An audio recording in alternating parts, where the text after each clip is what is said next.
C'est en forgeant qu'on devient forgeron. C'est en patouillant qu'on devient papillon. Non, c'est en lisant qu'on devient liseron. Et nous liserons jeunesse, c'est maintenant sur Radio Laser. Bonjour et bienvenue à toutes et à tous, c'est Sophie au micro de Radio Laser pour une nouvelle émission de Et nous liserons jeunesse. Comme toujours, je suis accompagnée de Audrey. Bonjour Audrey. Bonjour Sophie. Comme chaque mois, on vous parle de littérature jeunesse et pour commencer, je vous propose un petit tour des actualités de la médiathèque de Guichen. La nouvelle programmation est sortie pour la période d'avril à juin et ce sont des oiseaux que vous pourrez croiser à la médiathèque. On a en ce moment l'exposition Birdie Memory qui est adaptée des documentaires Écoute les oiseaux de Léna Maziluch et Albin Michel. Il faut s'armer d'une tablette ou d'un téléphone et vous pourrez découvrir les oiseaux des villes et de la campagne en réalité augmentée en vous amusant. En effet, 2 modes de jeu sur la tablette, un mode plus observation et un autre où vous pouvez vous challenger à essayer de retrouver les bruits des oiseaux. Donc l'exposition, c'est jusqu'au 9 mai. Et il y a aussi une visite animée à partir de 5 ans, le vendredi 24 avril à 16h. Après les vacances, le mercredi 6 mai à 10h30 et 14h30, à partir de 6 ans, vous pouvez assister à un atelier rencontre avec Léna Maziluch. Elle vous fera découvrir ses livres et son univers.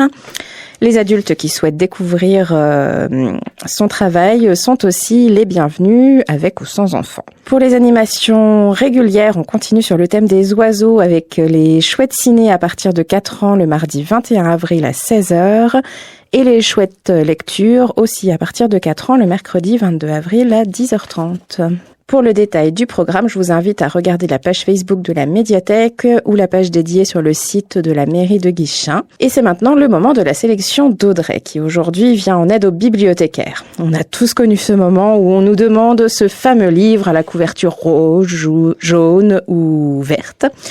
Mais si vous savez ce fameux livre-là dont on a parlé dans je ne sais plus quelle émission, voilà. Eh bien, pour cette émission, Audrey nous a concocté une sélection d'albums bleus, pas de thématique, juste une couleur qui rappelle la douceur du ciel printanier. Mais oui, Sophie, un petit peu d'apaisement, de calme. Vous savez que le bleu, c'est la couleur de la stabilité, de la loyauté, de la sérénité, de la spiritualité, même du rêve. Et il y aura un petit peu de tout ça dans les albums que je vais vous présenter aujourd'hui, comme une invitation un peu à faire une petite pause, à se mettre au calme et à observer ce qui nous entoure, à mettre à distance toute chose qui pourrait nous en détourner. D'ailleurs, je ne vous en dis pas plus. Ce sera le fil rouge de ma sélection bleue, du coup. Je commence avec un album qui s'appelle Premier Bonjour, qui est signé Claire Lebourg et Michael Jourdan pour les éditions du Rouergue. Un duo qu'on aime beaucoup ici à Radio Laser, que Sophie affectionne aussi particulièrement, je le sais. C'est le duo à l'origine notamment des histoires du petit écureuil de Chicorée, à qui il arrive des choses dans la collection Moucheron à l'école des loisirs. Et cet album, il est paru, je crois, en 2021. Et je voulais le présenter aujourd'hui parce que c'est un de mes albums préférés. Je trouve très très beau cet ouvrage. C'est le matin, il est 6h, on est au bord de l'océan et donc on va comme ça assister à un des plus beaux spectacles que la nature puisse nous offrir, c'est-à-dire le lever du soleil. C'est l'aube, la première lueur comme ça du soleil levant qui commence à blanchir l'horizon et donc au sens propre, on va voir les pages toutes de bleu ardoise, un bleu gris, tous ces bleus là qui font la peinture du tableau du bord de l'océan, blanchir au fil des pages, puisque à la fin, il est 7h30, et donc la journée peut commencer. Donc là, un défilé des paysages, on va se promener comme ça sur le chemin côtier auprès d'un monsieur qui est à vélo, et on comprend assez rapidement que c'est le gardien de phare qui a terminé sa nuit pas sa journée, sa nuit de travail, qui a éteint la lanterne du phare et qui donc rentre chez lui. On va le voir comme ça, donc sur son vélo, traverser ces paysages et puis voir comme ça ce passage du monde de la nuit au monde du jour en fait. Dans une palette de bleu qui est superbe, en contraste des ocres, une palette de jaune comme ça pour peindre les roches, les coques. De ce monde maritime. Donc pour certains animaux, certains insectes, la journée se termine et pour d'autres, elle commence. Le phare va s'éteindre et puis la nature va s'éveiller. Donc on va, avec un jeu de perspective, on va avoir en filigrane ce vélo qui prend le chemin. Et donc, on assiste avec lui au lever comme ça du soleil, les charançons, les moucherons qui vont accompagner jusqu'au bout le gardien du phare, jusqu'à retrouver sa maison. On va le voir rentrer dans le village encore endormi, passer à la boulangerie et puis rentrer chez lui et retrouver le gardien de sa maison, qui n'est autre que son toutou et puis son garçon qui va se réveiller. On le voit dans sa chambre illuminée de soleil. Donc, les ocres du début de l'album laissent place à des jaunes beaucoup plus vifs, beaucoup plus lumineux. Et puis voilà, ça se termine sur cet enfant qui se réveille, qui dit bonjour papa, et la journée peut commencer. Donc voilà, un album, quand je vous le disais, un peu contemplatif. J'en ai plusieurs aujourd'hui à vous présenter de cet ordre-là, qui vous invite juste à une balade dans la nature, en fait, à juste prendre le temps d'observer ce qui vous entoure, d'observer la nature ici qui s'éveille. Évidemment, là, le bleu ardoise, le bleu profond, le bleu dilué, avec un jeu d'aquarelle et de gouache. Voilà, on a un rendu quand même, je trouve, très réaliste des matières sur un papier un peu épais, un peu solide. Un beau papier, je trouve que c'est vraiment un bel objet pour les Bretons. Pas que, mais oui. Je trouve que c'est un chouette album à avoir dans sa bibliothèque pour juste un moment de pause, une belle balade au lever du soleil. Je vous laisse découvrir Premier Bonjour, c'est signé Claire Lebourg et Michael Jordan. Un autre qu'on aime beaucoup. Oui, voilà, c'est vraiment que des coups de cœur aujourd'hui. Ce sont vraiment de beaux albums qu'on a plaisir à lire et à relire. Ça s'appelle Nous avons rendez-vous et c'est signé Marie d'Orléans pour les éditions Seuil Jeunesse, un grand format tout bleu. Et là, pour le coup, du bleu, c'est vraiment que du bleu puisque on va partir pour une drôle d'aventure en compagnie d'une famille de 4, un papa, une maman et leurs 2 enfants. Une nuit, les enfants sont endormis depuis 1 ou 2 heures seulement et puis la maman pousse la porte de la chambre et va chuchoter. Les enfants, nous avons rendez-vous. Donc là, on les voit se lever, s'habiller un peu dans le silence, un peu endormis. Et on arrive à enfiler un pantalon, une veste, à prendre un sac à dos et les voilà embarqués pour une drôle d'aventure, tous les 4 dans leur village endormi. Donc là, on est en nuit profonde. Tout à l'heure, on était à l'aube. Là, pour le coup, on va commencer cette aventure dans le plus profond de la nuit. Donc, on a du noir pour les ombres des végétaux, pour être en contraste avec ce ciel étoilé qu'on a en fond de toile sur l'ensemble des pages. Puis sur un grand format, je trouve que ça donne encore plus cette sensation d'immersion comme ça. Et puis, à pas de loup, ils vont traverser le village endormi et puis s'imprégner de cette ambiance particulière de la nuit d'été. Hein. On est bien en été, donc encore une chaleur qui sûrement stagne dans ces ruelles. Quelques lumières encore beaucoup de lumière pour l'hôtel, mais quelques lumières pour les maisons qui ne dorment pas encore. Et puis de façon très poétique, on va vous raconter ce chemin, en fait, cette aventure. On va les voir passer dans les rues et puis s'éloigner, prendre le chemin de campagne, passer à côté des vaches. Et puis, quand on est privé de la vue dans la nuit profonde, alors même si les yeux commencent à s'habituer, mais évidemment, on va faire plus attention aux autres sens, à l'éveil des autres sens, c'est-à-dire aux bruits qui vont être beaucoup plus exacerbés, les odeurs aussi. Hein, on parle de l'herbe sèche, du chant des sauterelles, de la mousse comme ça. Qui est un petit peu imprégné de l'humidité de la nuit. Le train, quand il va passer, va faire énormément de bruit et venir les surprendre parce qu'évidemment, on n'entend rien d'autre que ça. Et puis la forêt avec son mystère aussi, l'odeur rassurante de l'écorce, les branches mortes qui crépitent encore sous les pieds. Et puis à un moment donné, le lac avant avec le cache-cache, avec la lune qui prend son bain. J'aime beaucoup cette page aussi. Voilà, c'est très...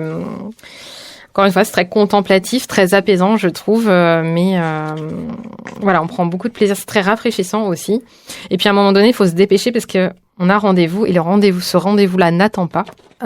Donc, je vous laisse découvrir quand même la chute de savoir où ils vont et pourquoi, mais ils vont y arriver. Malgré qu'à la fin, c'est un petit peu compliqué. Il va falloir un peu d'aide du papa parce que les dernières forces sont épuisées, notamment chez notre petit garçon, mais ils vont réussir à se rendre à ce rendez-vous et puis tout ce bleu va laisser la place à une autre couleur parce que la lumière va aussi revenir dans cet album. Je trouve que le bleu c'est aussi le prétexte de célébrer, de rendre hommage à la nature un peu sous toutes ses formes. Là c'est encore particulièrement réussi.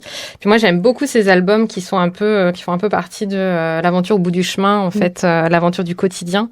Là, c'est juste de mettre un pas de côté et de créer dans nos routines comme ça une aventure, un super souvenir en fait, une aventure extraordinaire au sens propre en fait du terme. Là, il suffit juste de quitter la maison, de s'éloigner de quelques pas et juste de vivre quelque chose de dingue parce que qui se promène la nuit comme ça, qui entame un rendez-vous. Donc la belle saison arrive. peut-être l'occasion de vous donner des idées à vous et à vos enfants. C'est un très bel album, je trouve. Ça s'appelle « Nous avons rendez-vous » et c'est signé Marie d'Orléans. Et encore un autre que j'aime bien. Bah oui, tu disais, c'est que des coups de cœur. C'est que des coups de cœur. On est encore dans beaucoup de bleu. On est toujours dans la nature avec ce 3e album. Après, je vais quitter un petit peu la thématique. L'imagier d'essence d'Anne Croza pour les éditions Askip. Il me semble que Anne Croza est suisse, illustratrice suisse, et la maison d'édition l'est aussi.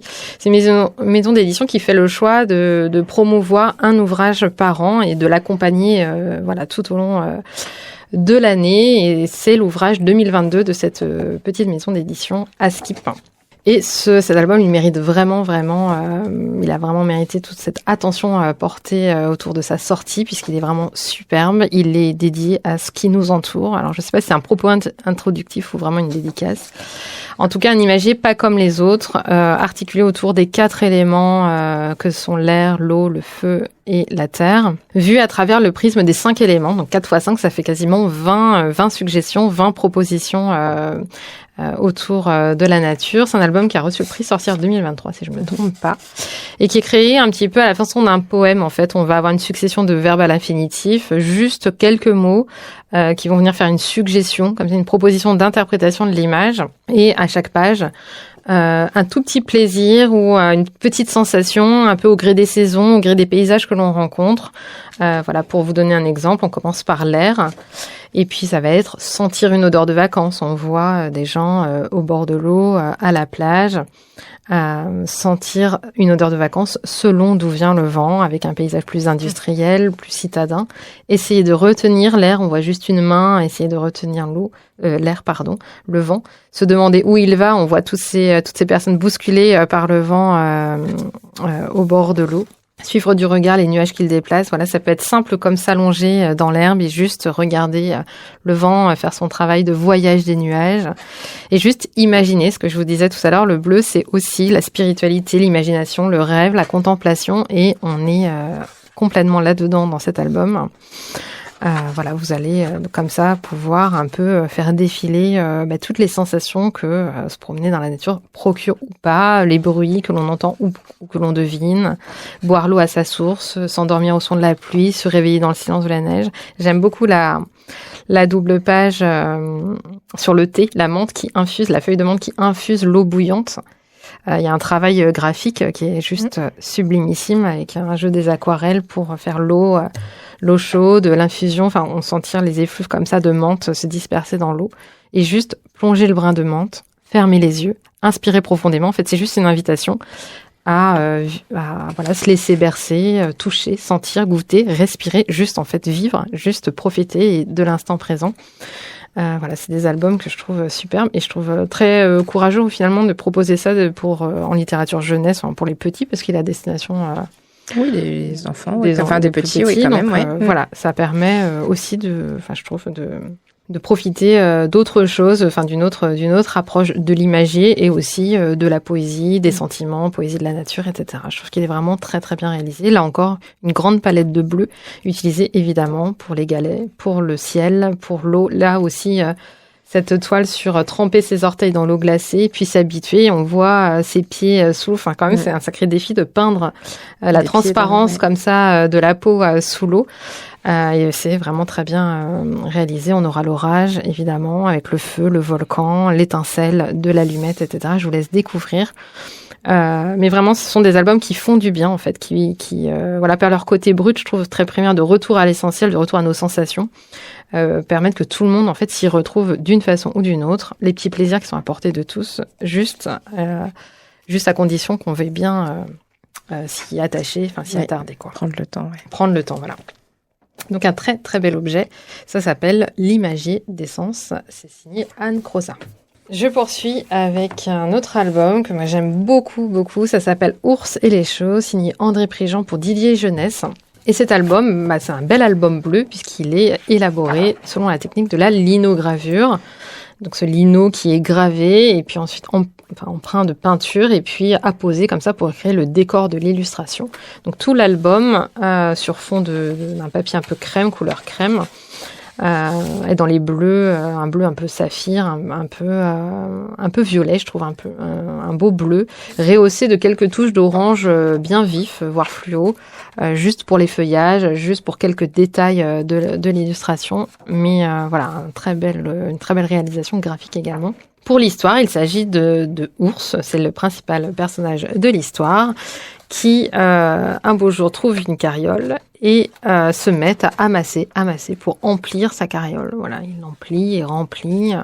Ce n'est jamais assez, donc il continue ce chemin et puis il trouve plein de choses. Il trouve des horloges, il trouve une cage, il trouve des pneus, il trouve des petites barrières, il trouve des sonnettes. Alors ça fait beaucoup de bruit, etc. Et ça l'intéresse, donc il remplit sa petite carriole. Sauf qu'à remplir et à chercher, on a le dos courbé et plus du tout attentif au monde qui l'entoure. Il arrive à se mettre dans une bulle et à n'avoir que pour obsession, en fait, que de remplir sa carriole à tel point qu'un jour, elle se casse sous le poids des objets qu'elle contient et il ne s'en rend même pas compte. Elle a cassé derrière lui, mais il est tellement occupé à en chercher d'autres, à chercher d'autres objets qu'il ne s'en rend même pas compte que sa carriole a cassé. Et il entend tellement plus rien que la tempête arrive et qu'un arbre va se casser et va menacer de l'écraser tout simplement. Heureusement, l'alouette est là et va lui crier « Attention, ours, attention, l'arbre va tomber !» Et puis là, il sort un peu de cette torpeur et puis oui, il va prendre conscience qu'effectivement, elle vient de lui sauver la vie.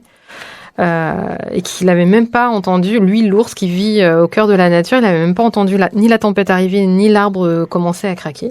Et donc là, il y a une espèce de prise de conscience, et puis il va lâcher la carriole, et puis se rendre compte que le beau temps est revenu, et se redresser physiquement pour suivre son amie l'alouette. Et puis je vous laisse découvrir ce qu'est devenue la petite carriole.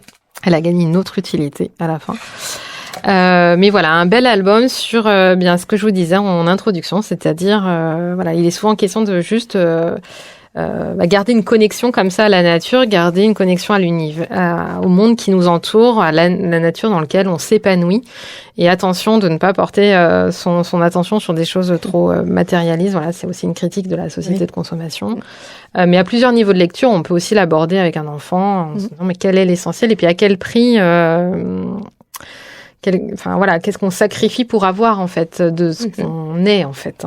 Là, un ours, il a vocation à être grand au cœur de sa nature, au cœur de sa forêt.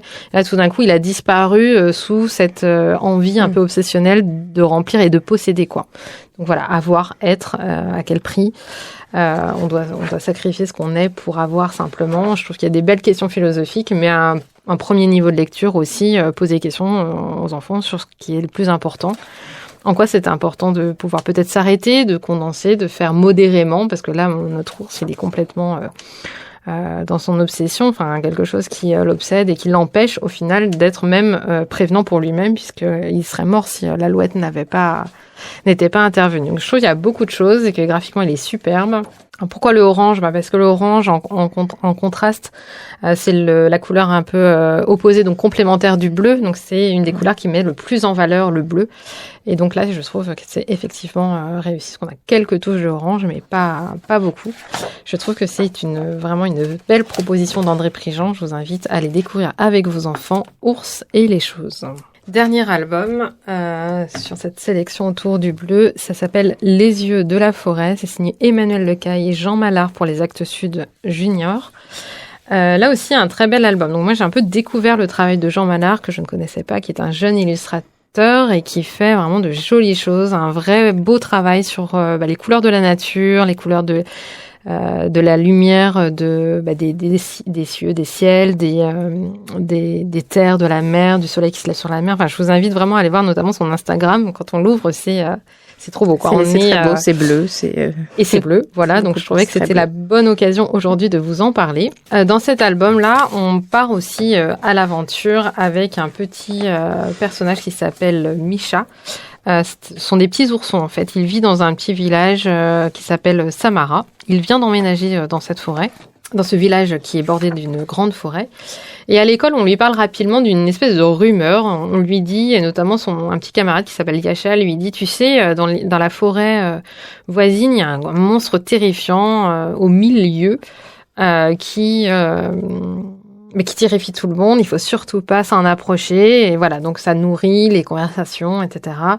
Et il se dit qu'il faudrait qu'un jour, quelqu'un aille chasser ce monstre pour qu'il puisse récupérer leur forêt, en fait, et puisse s'aventurer. Donc vous avez ce tableau-là superbe de ce village sur la montagne, sur la colline, très coloré, un peu fourmillant, habité par ces ours adorables, je trouve qu'ils ont une bonne bouille. On dirait petit ours brun. C'est ce que j'allais te dire, ils ont un petit côté petit ours brun. Ça t'a fait penser. Voilà, donc très coloré, etc. Et donc ça va contraster avec l'univers un peu mystérieux de la forêt dans lequel on va se plonger, parce que notre petit Misha, c'est un pragmatique. Il dit, moi, je crois que ce que je vois. Donc, pour savoir s'il y a un monstre, je vais aller voir. Et puis, s'il y en a un, on verra. Mais...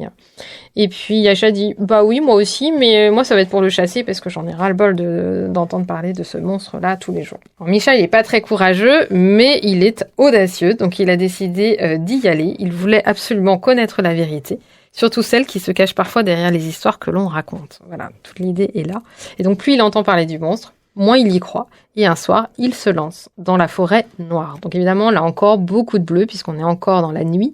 Mais cette fois-ci dans la forêt, donc avec les ombres très inquiétantes que forment les arbres, avec leurs branches qui ressemblent à des bras, des doigts. Voilà, il va réussir à décrire un petit peu tout ça. Et puis des yeux qu'il observe, il a l'impression qu'il observait de partout. Il rentre dans cette forêt.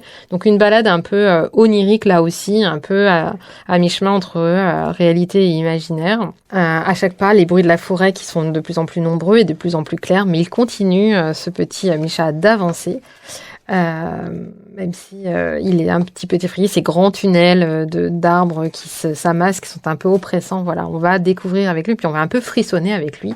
Après, gentiment, parce que notre ours, je trouve qu'il est rassurant quand même, il est assez doux, et donc on a peur, mais pas trop quand même. Et puis il est bientôt rejoint par Yasha, qui a tenu sa promesse d'aller voir aussi ce qui se passait dans cette forêt. Donc à deux, ils vont continuer leur chemin, et depuis qu'ils sont deux, en fait, les couleurs sont plus lumineuses aussi. Je pense qu'il y a quand même un travail de métaphore de la peur. Voilà, ça fait un peu moins peur. Les végétaux vont reprendre un peu leur couleur originale. Il y aura un petit peu plus de vert, et puis on va avoir beaucoup plus de fleurs, beaucoup plus de choses, beaucoup plus de jaune aussi, avec toujours ce fond de nuit et ce bleu de nuit, ce bleu ardoise, qui reste évidemment en filigrane et qui accompagne leur aventure jusqu'à retrouver ce rocher. Effectivement, on a des yeux, alors lui dit qu'il y en a 1000, il y a beaucoup d'yeux qui les regardent, et puis là, évidemment, le moment d'effroi de se dire, bah oui, seule une créature gigantesque et terrifiante peut se cacher derrière des yeux si féroces. Seulement, ils vont comprendre tous les deux qui se cache. Ce sont seulement les habitants de la forêt qui sont venus s'abriter sur le rocher. Donc, ils vont vite découvrir la vérité. Donc, ils vont rentrer avec cette vérité et puis encourager évidemment les enfants à aller jouer dans la forêt en leur disant non, il n'y a pas de créatures gigantesques ni terrifiantes. Ce sont simplement les animaux de la forêt qui se sont tous abrités sous ce rocher bienveillant. Donc on a toujours la lune qui est claire, en filigrane, que vous allez pouvoir retrouver pas à pas. Et puis ces dernières pages sur retour au village de Samara. La paix est revenue, la peur. On va voir ces enfants jouer sur les rochers. Un bel album sur la peur, la façon de la maîtriser. Est-ce qu'on doit aller au contact de la vérité? Là aussi, beaucoup de questionnements. Est-ce que d'y aller à deux, c'est plus facile? Avec deux personnages qui n'avaient pas tout à fait la même vision de la réalité aussi du départ. Je trouve que c'est intéressant d'apporter une discussion. Et sur le plan graphique, de jolies pages, une belle balade là encore, avec un joli travail et des couleurs et des lumières. Parce que là, on voit la lune porter un éclairage vraiment saisissant sur cette nature plongée dans le noir. Et puis dans la forêt, évidemment, encore d'autres jeux d'ombre, jeux de perspective que sur un chemin dénué d'arbres. Ça s'appelle Les yeux de la forêt, et j'avais beaucoup aimé le découvrir chez Actes Sud Junior. Il est très beau, effectivement. Voilà, Sophie, pour ce bleu. Merci Audrey pour ce bleu printanier, du coup, pour cette jolie sélection d'albums. Je vais terminer avec quelques actualités de la littérature jeunesse. Je commence avec une rencontre dédicace avec l'auteur de romans jeunesse David Brie. Ce sera le vendredi 24 avril à 17h à la librairie La Courte Échelle à Rennes. Et c'est dans le cadre du festival Ouest-Hurlan. Je vous invite aussi à regarder la programmation du festival Ouest-Hurlan qui est assez sympa.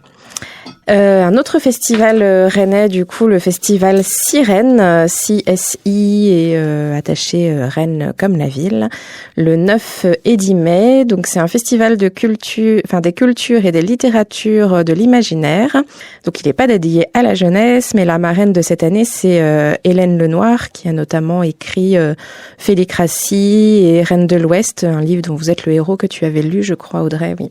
Et on retrouve une héroïne, puisque le personnage principal c'est une héroïne du coup, qui est une jeune femme en plein Far West.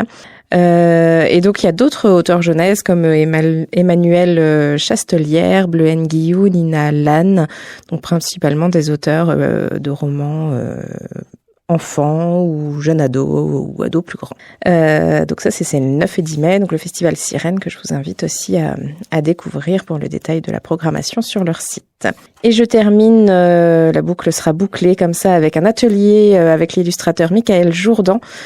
C'est une création d'un Liporello, donc c'est un livre accordéon à la bibliothèque du Sel de Bretagne, et donc c'est à partir de 6 ans, donc n'hésitez pas à les contacter si ça vous intéresse. L'émission se termine, merci de votre écoute, merci Audrey. Merci Sophie. Vous pouvez retrouver le podcast sur le site et les réseaux sociaux de Radio Laser.